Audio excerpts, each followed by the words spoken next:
people don't understand how much power they have within them that they can tap into and bring out to create whatever it is they want to create in the world. And sometimes we need to be reminded of that, and we need tools to tap into it and to develop it further so we generate more power. So power for me is the ability to set a vision and work towards it, and to develop your resilience so that when things aren't going well, you don't just like totally cave and give up. I mean, it's okay to cave and give up for like an hour or two, or maybe even a day, but to have the power and the energy and the resources to come back to it and to continue on with the work, that's so important. Because when you strive to create your vision and you go out and you do it, you're setting an example for everybody around you. So that generates more internal power for you. And then for people around you, whether you know it or not, you're an example to them. Welcome to Journeys Through Change, a podcast that inspires women to let go of the fear and say yes to possibility. I'm your host, Noelle Van, an author, creator, and empowerment coach who spent years in corporate America helping innovators and leaders ride the waves of change with ease and grace. I now work with women to step into change and unleash the power they have to create a life they love. Whether you're contemplating a change in your career, relationship, health, lifestyle, or anything in between, nothing's off the table. I'll be offering up simple insights to help you manage the ups and downs of change and sharing interviews with successful women who took a leap of faith to create the life they knew they were meant to live, sharing their wisdom, advice, and all the juicy lessons they learned along the way. So get cozy in your favorite comfy chair and let's get started. I am so excited to announce that today we are celebrating the 100th episode of the Journeys Through Change podcast. It's a very special day, not only because it's such a milestone, but because I get to share it with one of my favorites, Lisa Connors, who is a past guest on the podcast, with not only a wealth of knowledge as an executive coach, but just a super fun and interesting person to boot. So I feel really lucky to have her spend time with us this morning. Lisa is joining me today for a discussion around a topic we both hold near and dear to our hearts, which is personal power. Not just personal power, but how does it show up in our lives and what can we do to get more of it? So without further ado, I want to introduce again to everyone, Lisa Connors. Lisa, it is so great to have you joining us today. Hi. Hello, Noelle. Hello to everybody listening. Congratulations on your 100th podcast. It's incredible. I was thinking about this morning, and there's this thing, there used to be this thing called pod fade. I don't know if you remember this terminology, pod fade. It was like people go, I'm going to make a podcast. It's so easy to do. And then they'll make one and then maybe they never publish it. But there was this thing, if you got to 7 episodes, then you were like going to make it to 100, but like most podcasts fade out before they get to 7. You got to 100. Well, I'm very happy that you are reminding me of that now and not telling me that before I got started. Because you are on a roll, sister. I think that would have intimidated me a little bit. No, it is very exciting. And once again, I say this all the time, but I cannot tell you how many amazing women I've had the opportunity to meet over this first 100, well, we'll call it 50 episodes of interviews because I do solos in between. But the idea of being able to meet 50 amazing, incredible women, of which you are one of them, has been so much fun. So I feel like it felt like 5, not 100, but it's exciting. Yeah. And I have to say, I love your solo episodes and I love your interviews. And I mean, you just always bring so much wisdom. If I need like a little boost of energy, a little boost of optimism, I know I can just play your podcast and there I have it. And I also have to thank you for we've known each other for many years now, many years. I don't know how many years, but you were a podcast guest for me twice, at least twice. Yes. So this is really an honor to be on your 100th podcast. So thank you very much. Of course. And we get to dive into a topic that we love, love, love. And there's so many different tentacles to this topic. So I'm excited to dive in, but I'm going to ask you how you want to start. Personal power, biggie. This is a biggie. And you have a lot of background in working with clients on this. So yeah. Maybe let's talk about what does it mean to you? This topic came up for us because I created a program at the end of last year, at the end of 2024, called Generative Power. And you're also working with people on power pivots. And so it's like, why are we both thinking about power? What happened was after the elections last year in 2024, clients kept saying to me, I feel powerless. I feel powerless. And I was like, oh. And that's because some of them had worked really hard in the election and didn't experience the outcome that they would have wished. And that wasn't true for everybody, but there was just different things going on in the world that people were feeling powerless. And I thought, people don't understand how much power they have within them that they can tap into and bring out to create whatever it is they want to create in the world. And sometimes we need to be reminded of that, and we need tools to tap into it and to develop it further so we generate more power. So power for me is the ability to set a vision and work towards it, and to develop your resilience so that when things aren't going well, you don't just like totally cave and give up. I mean, it's okay to cave and give up for like an hour or two, or maybe even a day, but to have the power and the energy and the resources to come back to it and to continue on with the work, that's so important. Because when you strive to create your vision and you go out and you do it, you're setting an example for everybody around you, so that generates more internal power for you and then for people around you, whether you know it or not. You're an example to them. Yes.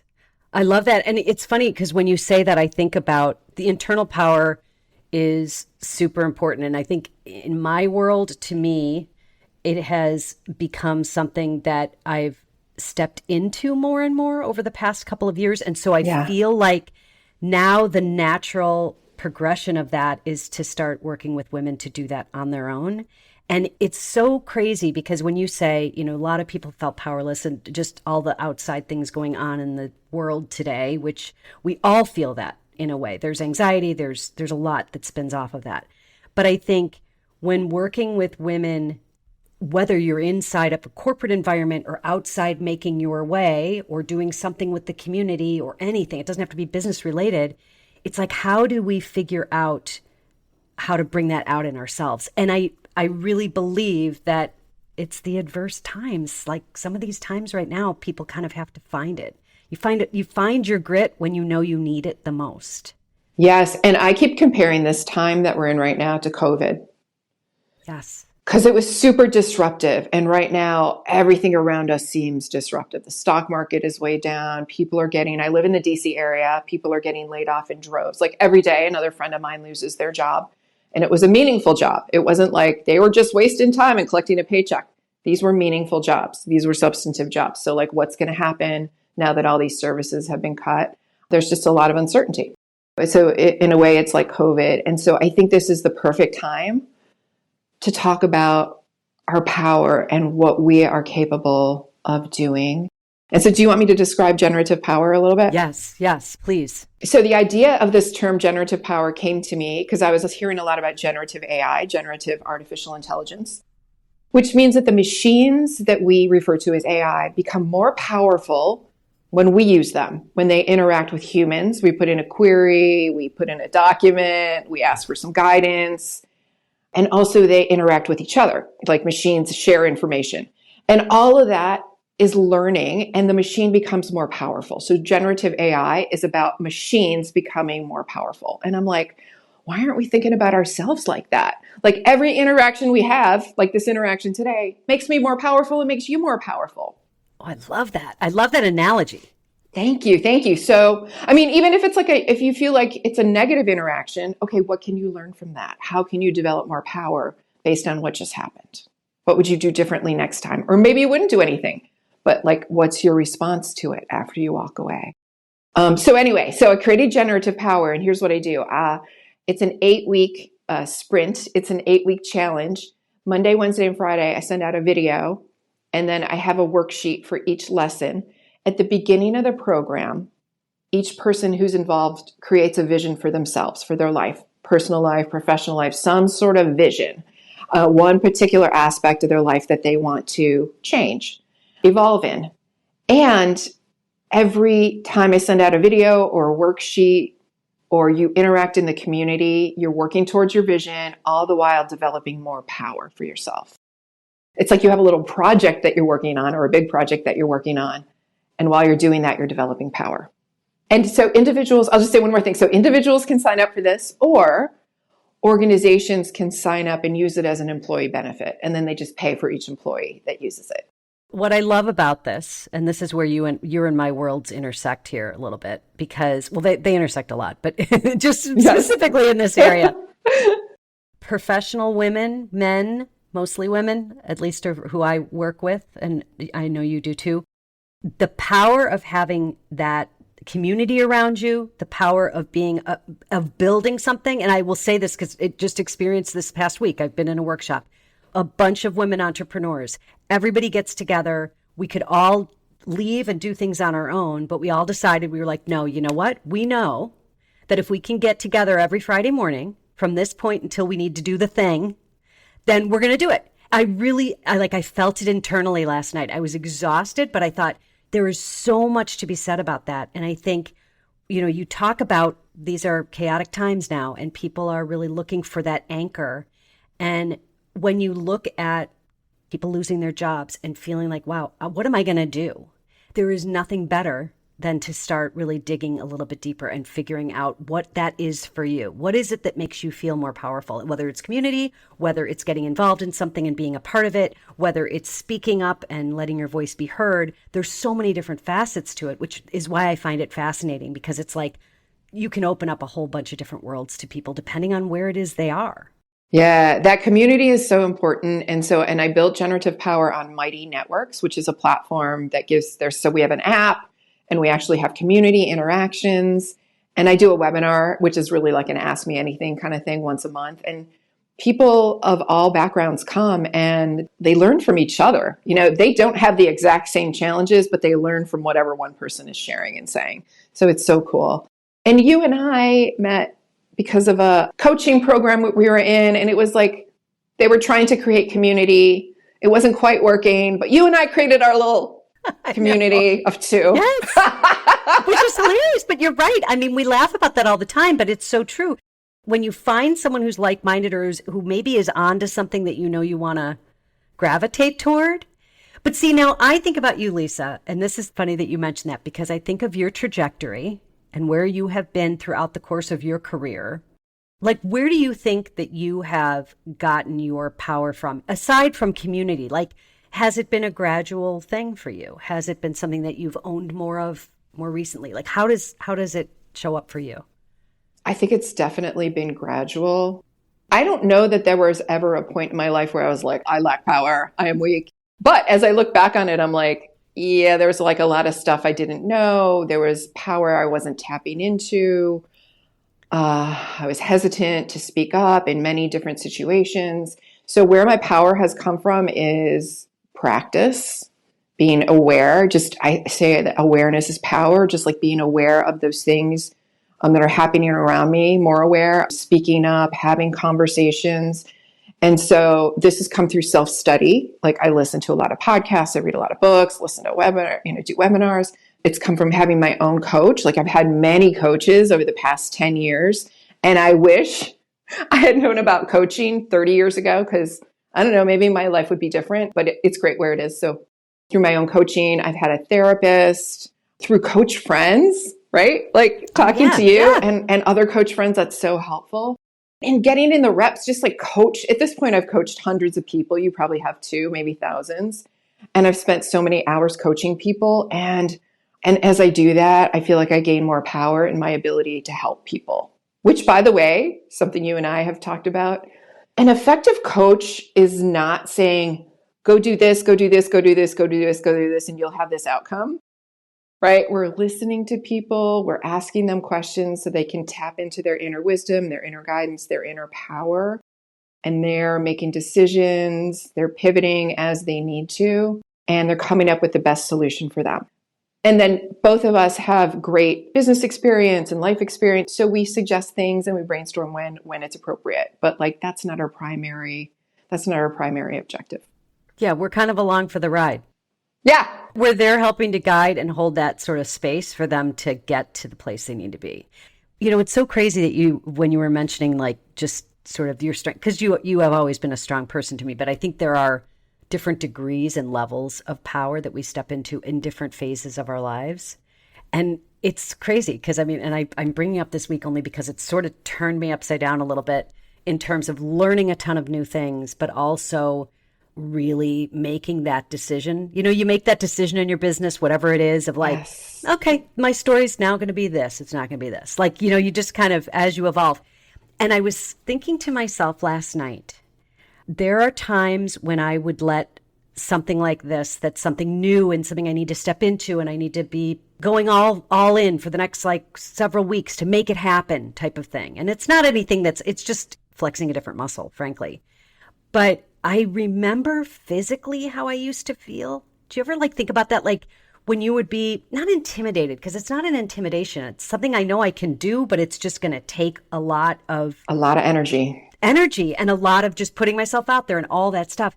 And it's funny because I thought to myself, this is weird, because at very few times in my life do I think back on those like moments. You think in time like, wow, this is how I'm handling it now. And if this was 5 years ago, this is how I would be handling it. It's like it was a vastly different energy. I don't even want to call it confidence, because I don't think that that's all it is. I think there's just something about going through things. And like you said, repetition, repetition, repetition.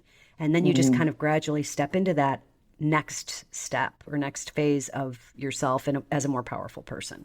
Yeah. And developing the skills over time. Yes.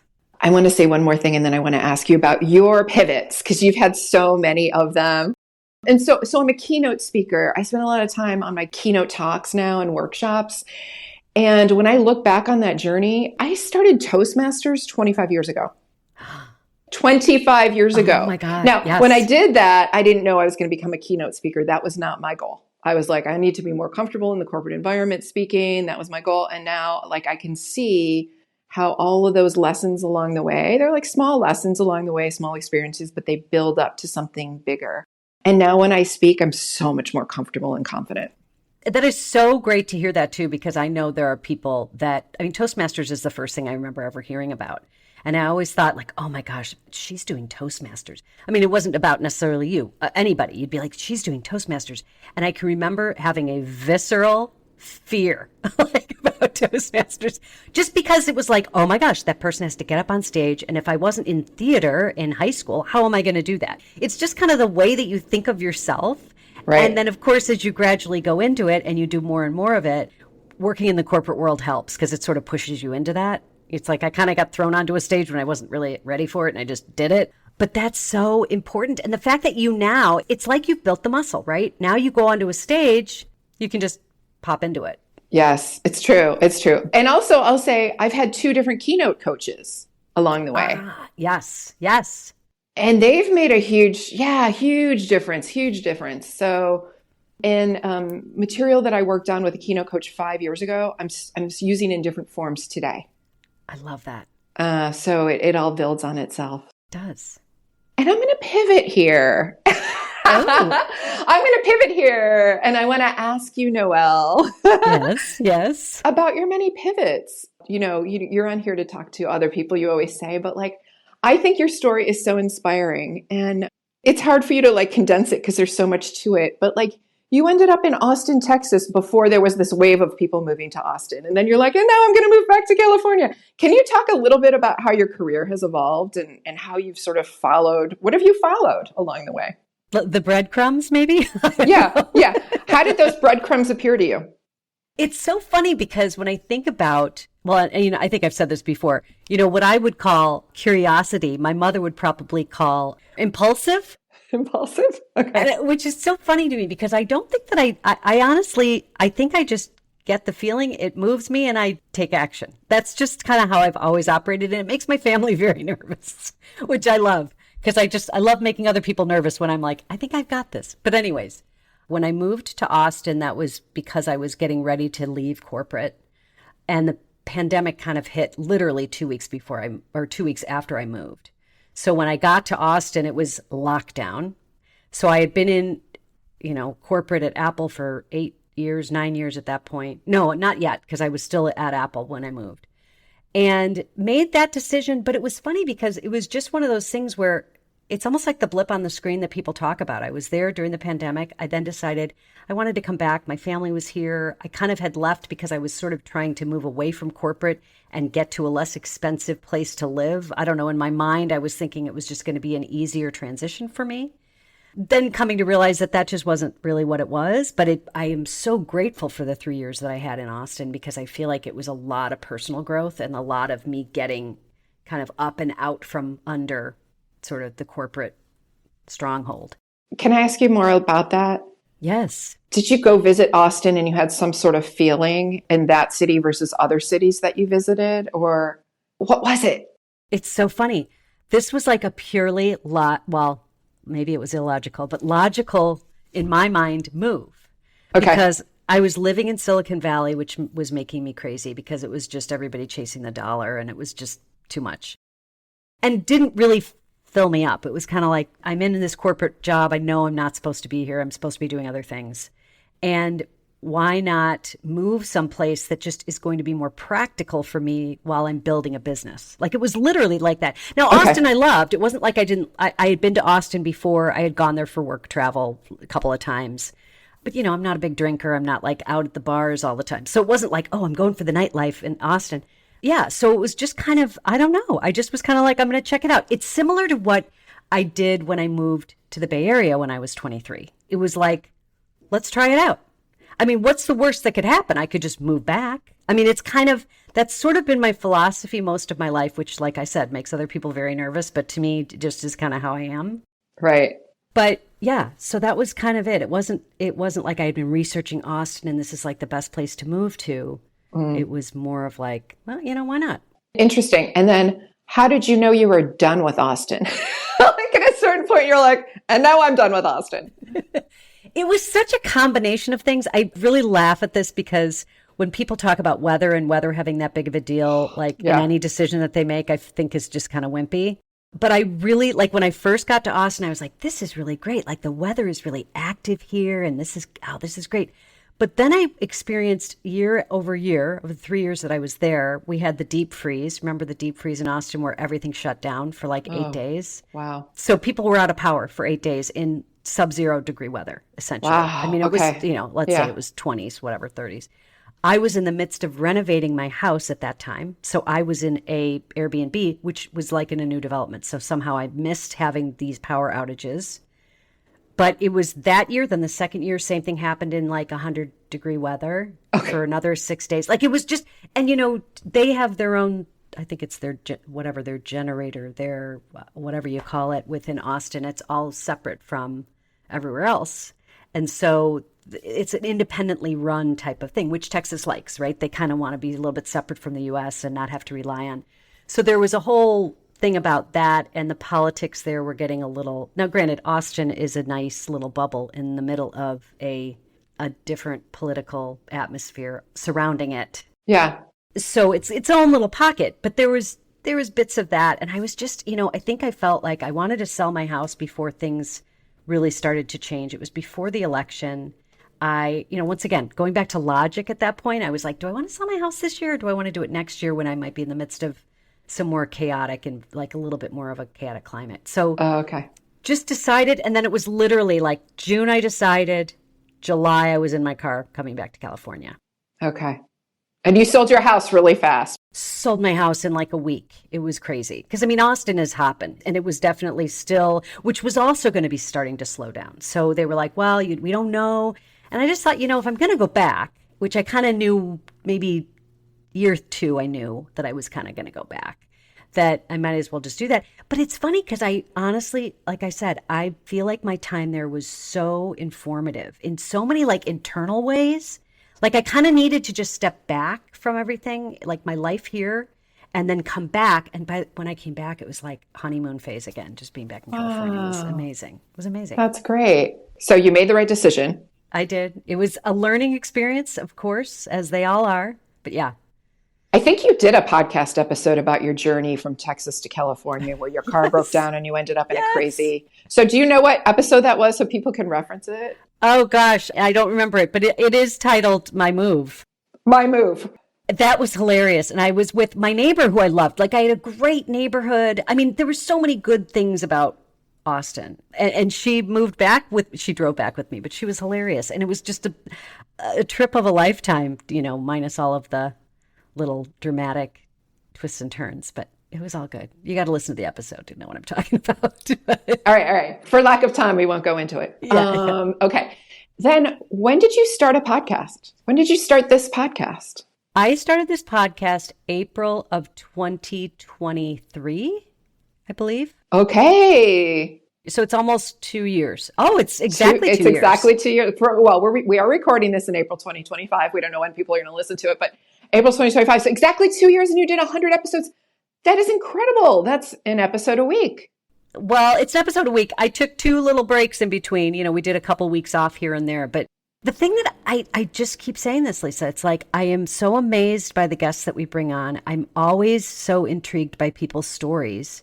Yes. Like, this is fun to me. This was never something that I did because I felt like I had to do it. And wow, I have to put out a podcast because everybody does it. Yeah. Not at all. It was kind of like, you know what, if I'm the only one listening to this, I don't care. Right. I want to get the energy from other women, and I want to talk about change in a real way so that people can understand what that's like. And everybody has a different story. And like I've said, every woman has like 5 to 6 different layers. It's never just one story. Yeah. Right. It's like I could have somebody on 5 different times and they could tell me different facets of their lives that are completely and totally intriguing. So it's like you don't run out of that stuff, right? As women, we don't. No, it's so interesting. So I was just thinking, like, I did a ton of podcasts in 2016. And I remember I was still in my corporate job, and I would come home from my corporate job like, I'm so like drained and unmotivated. And that was just like such a boring, just like not what I want for my life right now. And I would get on, however we were recording it, I would get on the recording with an inspiring woman, and I'd be like, or man, and someone who had a really incredible story. And afterwards I'd be like, whoa. And then like, I would have so much energy. I couldn't go to sleep because it was so fun and inspiring. And I was so honored to talk to all these people, including you. It is a privilege. I mean, it really is. People are giving you their time, and it's, sometimes it can be really vulnerable places that they go to, but it's just funny because, and I've said this before, women to me, and not to get like too deep on this, but I really feel like women have this, it's such a conflict. We've got like this feeling that we are incapable in certain ways, and yet we have so much proof otherwise. Think of any woman you know, how many things that we do in our lives. And then you're like, but we of the two, between men and women seem to be the ones that take on that burden of like, I don't feel like I'm capable. And we're not saying that literally, but like there is that hesitance. There is that doubt. There are those things that come up. And then you look at their lives and you're like, are you kidding me? This is one of the things I talk about in generative power. Like, I give you permission to do whatever it is you want to do. Now, it's kind of a joke because you don't need my permission. You can go forward and create whatever you want to create in your life. I actually create a permission slip and I send it out, right? Here's your permission slip. And it's sort of silly. Who am I to give you permission? Right? But that is the perfect word though, because I feel like, and I know personally, and I don't know about you, because I know that you are, we're built a little differently this way, but I feel like there were so many years where I was kind of looking for permission. Mm-hmm. I don't know who from, but it's that like, well, wait, is somebody going to tell me that that's okay for me to do kind of thing? And once you break free of that, which I will tell our audience, and I think we've talked about this before, I really think there is something to be said about the different decades that we live in terms of how much we put ourselves out there. And it's because we're wiser, right? As we move into our 50s, I know for sure I feel a lot wiser about just life in general, but I think that helps to kind of bolster that up and help us move into those spaces a little bit more easily. It's true. And I don't want to say that I'm immune to it. Like, I definitely catch myself all the time going, Lisa, why are you hesitating? Just go do that thing. Oh, who are you waiting for? Just do it. And I'm like, oh yeah, I can do it. The best part about you and the way that you are such a good friend for me, because I see you don't hesitate. I mean, you might hesitate. Maybe you do, and I don't see that. But like, you have a lack of hesitation about exploring and being curious and moving into places you've never been before and being like, whatever. Like you do. I see that in you, and that's the beauty, right? Of like surrounding ourselves with women that do that. Yeah, that's true. What are you working on now? What are you working on these days that you're excited about? I have, as I said earlier, been working with women in corporate and outside of corporate. But what's been really fascinating to me lately is something that has encouraged me to create a method around really building up that internal power and being able to make those shifts in life that we need to make. Because I know I've done it in my life, and I know that I can help others to get to that place, even if they've got that kernel that idea that something may not be feeling right and they need to be over here instead of over here. Power pivots, to me, it's like there's two, I say it plural because it's really the internal pivot that you need to make and the external pivot. And I've been working a lot with women inside of corporate, as well as women that are moving out. But the corporate space to me is really, I think it's a pretty like open field for women to be able to expand a little bit more. Because when we're in corporate environments, there is that damping down, right? We all feel it. We've all felt it. And how do we generate that power from within and be able to get either move up within that structure or that, whatever that is, that not paradigm, but that structure, and then move out of it if we need to. And those are like two really important decisions that we need to make. But then once the decision's made, that's when the work starts, right? So guiding women through that particular journey is been invaluable. It's been invaluable for me just on a personal level, but also I think it's needed right now. And it is. You spoke earlier about people are losing their jobs. And so people that are within corporate, even if they have that interest, want, desire to move out of it, they may not feel like they can. So, okay, if we're within that structure, then let's figure out how do we step up and stand out in that space. Right. Yeah. And then once you build the foundation, you can move out at whenever you feel you want to. But it's kind of like meeting them where they are, which I know that's a cliche, but it's true. Like meeting them where they are and then saying, well, okay, let's work from a place of strength here. Yeah. And this is true in the corporate world. If you work for the government, federal, state, local, it's true in medical systems and hospitals, all kinds of medical systems, small practices, big practices, the nonprofit world, like any place people are employed, these dynamics take place. And it's so important to examine them. How do people work with you? If they're like, yeah, I could use a little of that pivoting. It's interesting that you ask, because I am going to be doing this masterclass, which is something I'm stepping into myself, never done one before.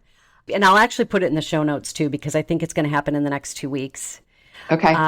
Helping women with not only like, and I call this personal branding, even though I don't love the term branding, but how do they cull together all of the things that make them who they are and become more powerful within the environment that they're in, whether it's looking for that promotion, trying to rise up to a different level, moving out into another role, whatever that is.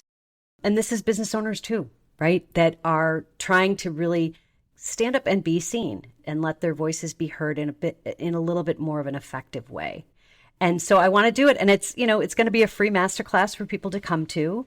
And it's going to be a good discussion. Like, it's not about me teaching anything. It's going to be, I'll talk through the method, obviously, with them, but it's also about how do we all come together and understand this experience in a really collective way so that we can leave with maybe armed with a little more tools.